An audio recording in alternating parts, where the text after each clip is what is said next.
Para se ta nisnim intervistën, ti më the se ka disa sekrete që ne mbajmë në spital dhe që askush nuk i di. I gati ti ndash me ne sonte? Po, vetëm më premtoni që nuk do më dalloj asnjë. Edhe pse me maskën pak frikë e dini si është puna në Shqipëri, na që nga puna. Ndaj edhe nuk flasim shpesh ose më saktë nuk flasim fare, se njerëzit na sulen neve për kushtet e spitale, për çdo gjë. A thua se ne kemi në dorë, mi thjesht e ka mirë, as mjekët nuk është se kanë ndonjë gjë të madhe në dorë, është një sistem që është pak i komplikuar. Po, por le mos ndani për momentit e kallpet e sistemit dhe problematikat që njehen tashme në sistemin shëndetësar në Shqipëri, si është të jesh infermiere? Unë jam infermiere në shtet, po punoj edhe her pas here në privat, se ju dini pagesat tona qesharake, ndaj një punë jo gjithmonë mjafton. Kam 10 vite që e bëj këtë punë dhe jam përballur me shumë situata, disa janë të dhimbshme, disa të gëzueshme, disa nuk mund të thua dhe me zë të lartë. Njerëzit hapin shpirtin e tyre në heshtje kur ndihen të lirë ose kur nuk kanë dikë tjetër për të folur, sidomos nëse je në spital dhe jeta të ka vënë përballë vështirësive. Aty njerëzit janë më vulnerabël dhe ne jemi aty për ta jo vetëm si ekip mjekësor, por edhe për t'ua bërë pak më të lehtë dhimbjen, edhe pse as ne nuk e kemi të lehtë se ka lloj-lloj situatash. Tek cili departament ja? Mund e mos a them të lutem. Po, pa problem, vjen. Se kam frikë të thash, nuk dua të nis një reprezalje në repartin tonë dhe të kërkojnë kush ishte e qyshe tek, të lutem. Pa problem, nuk do ta themi nëse ti nuk do ta thuash, cili ka qenë momenti më i vështirë deri më sot në punën tënde? Ka shumë, po shumë. Ai sa nuk mund t'i veçoj, të thash që janë të shumta të gjitha llojeve, një miks emocionesh. Ke patur raste që i lidhur më shumë me një pacient? Lidhur? Po, emocionalisht, fizikisht, nuk e di. Pra, që ke krijuar një raport tjetër, le të themi. Po, ka patur. Jo më shumë nga dëshira ime se sa nga halli. Në kuptimin që ata kanë qenë në vështirësi dhe unë jam munduar t'u lehtësoj dhimbjen edhe duke i gënjur, se janë gënjeshtra të bardha, por cako nuk e kam kaluar, me pacientët po flas. Pse me tjerë ke kaluar? Me një të dashur që kisha po, ai ishte i dashur, unë jam në spital të dashuruam edhe pse nuk zgjati shumë. As gati një vit, kemi patur një lidhje shumë pasionante. Me ato orë dhe gjata dhe ngarkesa nuk është se kishim shumë kohë të takoheshim ja dhe spitali u kthye në strenën e dashurisë. Keni bërë seks në spital? Ata kalojmë këta? Me sa duket është po. E kalojmë të Mirë po. Nuk mund të mbajmë intervistën në këtë nivel, sepse ndryshe pse mban mas, këtu askush nuk të njeh, askush nuk të gjykon, disa gjëra edhe mund t'i themi. Po, janë gjëra pak më private. Çdo gjë është private, ndaj edhe vihet maska, por gjithsesi nëse nuk e dëshirë ja plotësisht e lirë të zgjedhësh, mbase ke më thjesht tregosh historitë e pacientëve. Po më mirë. Okej. E nisëm pak më lart me pacientët dhe raportin që ka patur me ta. Të kanë kërkuar gjëra që kanë qenë të pazakonta jashtë profesionit të infermieres ose ta bëjmë të rrotë shpyetje të kanë ngacmuar seksualisht? Po, shumë herë. Me pacientët burra ndodh shpesh. Jo vetëm mua, por edhe kolegeve. Sidomos ata që janë me patologji të lehta, pra që nuk e kanë të gjatë qëndrimin në spital, se ata që janë në gjendje të rëndë nuk e shkon mendjatje. Po ka shumë raste, një pacient e kishim në pavion, ishte 25 vjeç, kishte qenë i shtruar për disa ditë. Kur shkoja, e shikoja që e monitoroja. Normal, ai më zgjatej më shumë se pacientët e tjerë, më prekta. Po unë qesh e largoja me stil. Një natë isha në turn. Nata është ajo që ndodhin këto gjëra më shumë, se është normale. Pavionet në gjumë, njerëzit vetëm në darkë, por jo vetëm këto, se nuk duhet të ndaloj vetëm te kjo. Se nata në përgjithësi është rrezikshme dhe për shkallëzimin e situatës. Edhe të kthehemi tek ky djaloshi, shkova në dhomë për ilaçet, sorumin, në çfarë bëjmë ne që mos i mërzis me detaje mjekësore, dhe ky ç'bën u çua nga krevati, më kapi dorën dhe mu lut ulesha me të në krevat. Më tha dua të them diçka shumë të rëndësishme. Unë qëndrova në këmbë, nuk u ula, por ai insistoi, ndryshe nuk do hape me mua nëse nuk do ulesha. U ula sepse duhet kuptoni edhe një gjë. Ne duhet jo vetëm të shërbejmë, por jemi edhe pak si psikolog, sepse me ne kanë kontaktin e parë nga personeli. Ula në krahun e tij dhe po prisja çfarë do më thoshte. Isha pak në siklet me të drejtën se e kisha parë që kishte shumë ereksion kur shkoja dhe prekja bëj në djerë, skuqej, dhe diçka e parandjenja se do ndodhte pas asaj bisede. Kur ai më kapi dorën dhe ma vendosi atje. Çova në këmbë pa taksur, i vola keq, ai filloi të çante. Betër atje si stia që të bëje, janë edhe situate delikate, ose nuk është aq kollaj ta lësh atje në atë gjendje edhe të thrasësh kolegët, pacienti mund ta përjetojë keq dhe një zë të di me çfarë situate mund të përballemi. Dhe nuk ika. Ai duke i qarë, unë ula sërish që ta qetësoja dhe duke i thënë që këto janë gjëra normale që ndodhin, nuk ishte pse të ndihej keq, vetëm që mos ta bënte sërish të paktën, jo me personali, sepse nuk ishte etike. Ai nuk ndalonte së qari, pastaj u qetësua, më tregoi se ishte i virgjë dhe nuk e dinte se si bëj ajo punë. Dhe donte ta provonte me mua sepse nuk ishte patur asnjëherë asnjë vajzë në jetën e tij. Çfarë ndodhi më tej? Si çfarë ndodhi? Asgjë, unë mundova ta qetësoja dhe t'i flisja dhe premtova që ai episod mbeti mes nesh dhe nuk do t'ia tregoja njeriu se kjo nuk quhet, kush e di se për kë po flas. Por këto janë më normalet, këto epshet janë më normalet dhe zakonshme për ne, nuk I quajmë aq të tmerrshme sepse jemi mësuar që kemi të bëjmë me lloj-lloj njerëzit. Po ky është më I çiltri, se ka nga ato raste që janë burra të mëdhenj, madje me gratë në dhomë dhe që ju rrinte koka të shkretat dhe u kujdesen për ta dhe prapë që nuk bëjnë që t'u japim një prekje më shumë. Njëri kishte gruan të krevati ngjitur që flinte shkreta, u shkova t'i ndroja surumin vetëm kur ma nxori atje. Lemerisa. Ika direkt dhe nuk shkova më në atë dhomë dhe patjetër që e referova te prorët sa, shiko, duhen ndarë, ka perversa, ka dasha keq, apo ka edhe fëmijë të çiltër siç ishte ai djali. Jo çdo rast referohet se është edhe qasje njerëzore. Pastaj ka edhe raste të dhimbshme shumë, dikush që është në fundin e jetës, e di që do vdes dhe kërkon për herë të fundit ta bëj. Si amanet të fundit që të iki kënaqur nga kjo botë. Të ka ndodhur? Po ndaj them, më ka ndodhur. Ka qenë një zotëri shumë I mbajtur, jo shumë I madh, më duket se 50 do të kishte qenë. Ai ishte I ve, gruaja I kishte vdekur, fëmijët jetonin jashtë, I kishin ardhur kur kishin marrë vesh që babai ishte shumë I sëmur. Dhe një natë më tha nëse mund ta ndihmoja, jo unë, por ti silja dikë që ta kënaqte për herë të fundit. Kjo më ka mbetur peng. Se mbase mund të kisha gjetur ndonjë nga ato vajzat, po nuk rrezikoja dot dhe nuk ja plotësova. Iku nga kjo botë në peng.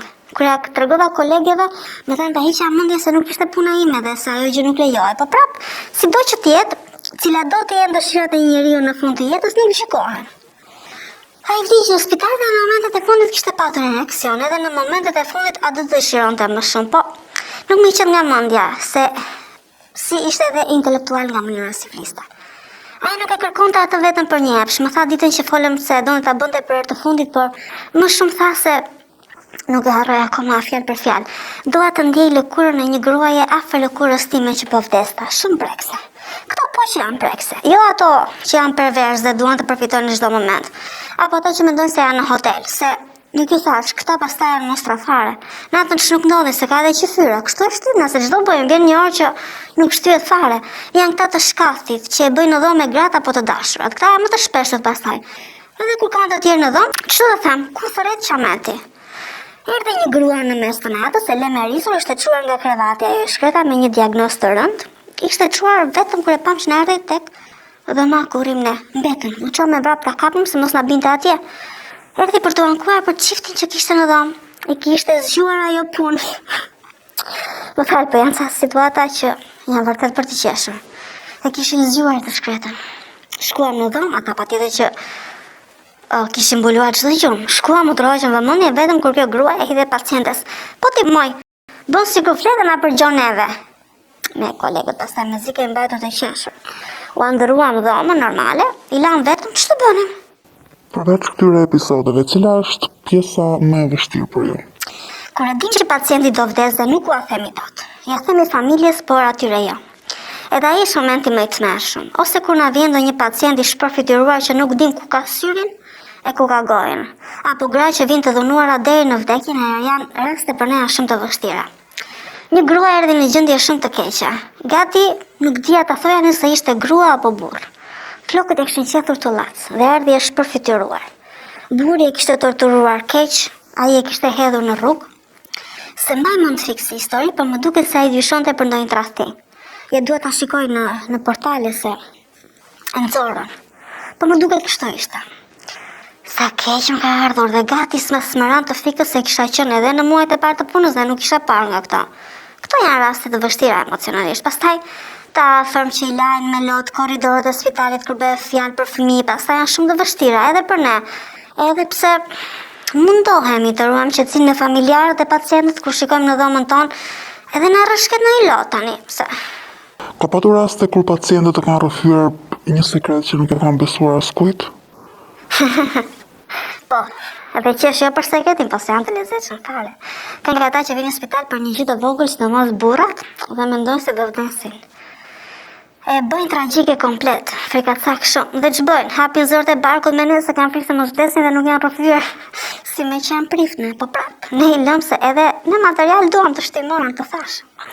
Po janë të lezetshëm shumë. Njëri donte të rrëfej, më tregonte se si e kishte tradhuar gruan me shoqen e saj të ngushtë. Hapin zërt e barkut, po thënë.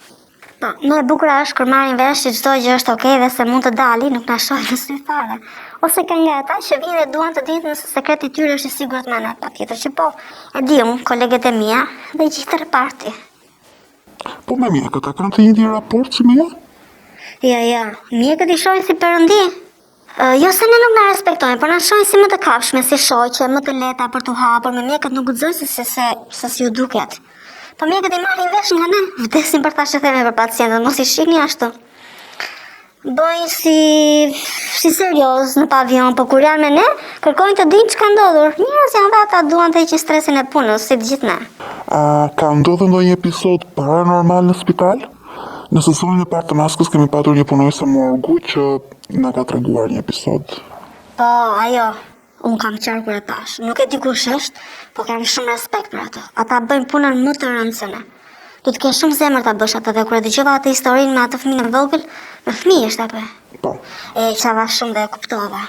Se nuk ka institucion shëndetësor në cilin nuk lëvizin hije, shpirtrat e pacientëve që kanë vdekur në dhomat e spitalit, ata që ikin me brengje, që nuk shohin dot fëmijët në momentet e fundit, që nuk japin amanetet me tav, apo edhe fëmijët e vegjël. Shpirtrat e tyre ende në spital dhe ne na ndodh shpesh të shohim ndonjë aktivitet paranormal. Të ka ndodhur? Po. Mund të rrëfesh për ne? Shika, kishim një paciente. Një grua shumë e bukur, nuk e harrojmë ato flokët bjond, lëkura e bardhë, shumë e bukur. Ishte diku te 35 vjeç, por më besoni që ngjante si 25, shumë, po shumë e bukur. Kishte një bukuri që sa e pash u tremba, se thonë që është ai shkëlqimi para momenteve të fundit. Dhe ajo ashtu ishte. U fut në sallë dhe nuk doli më. Ishte një rast shumë i vështirë, po nuk ishte kjo më e çuditshme. Unë e dija që ajo nuk ja kishte dalë dot edhe pse akoma nuk ishte përfunduar ndërhyrja dhe mjekët nuk ishin dalë nga salla. Ishte natë. Ndërhyrja ishte patjetër e vështirë dhe emergjente sepse ishte përkeqësuar gjatë orëve të fundit dhe te ne nuk mund të shtyhemi. Familjarët prisin me ankth. Kishte një vajzë të vogël që rinte në krahët e atit. E mbante me vete që t'i jepte zemër gruas. Unë isha në dhomën e infermierëve, po mbaja shënime të pacientët, pavioni ishte i qetë, kur dëgjoj të qeshura të larta. Çoj kokën nga xhami, që shë korridorin, më kalon një grua e veshur me fustan të bardhë. Tiku shumë shpejt, si një vegim. Por ajo ishte aty, unë jam e sigurt që e pash, dhe fytyrën ja pash, ishte ajo gruaja e bukur që hyri në sallë. Ishte aq reale, sa u çova dola të shija ishte bosh. Asnjë në korridor, asnjë. Nuk i besoj syve. Zbrita në sallë, shoh që asnjë nuk ishte dalë. Familjarët në pritje vajza vogël flinte në duart e babait. Më mboshën syt me lot. Aty e kuptova që ajo nuk ja kishte dalë. U luta për të, u luta se mbase ishte një vegim edhe nga lodhja dhe shpresova për një moment që ajo mbase ja kishte dalë, por pak më vonë erdhi njoftimi.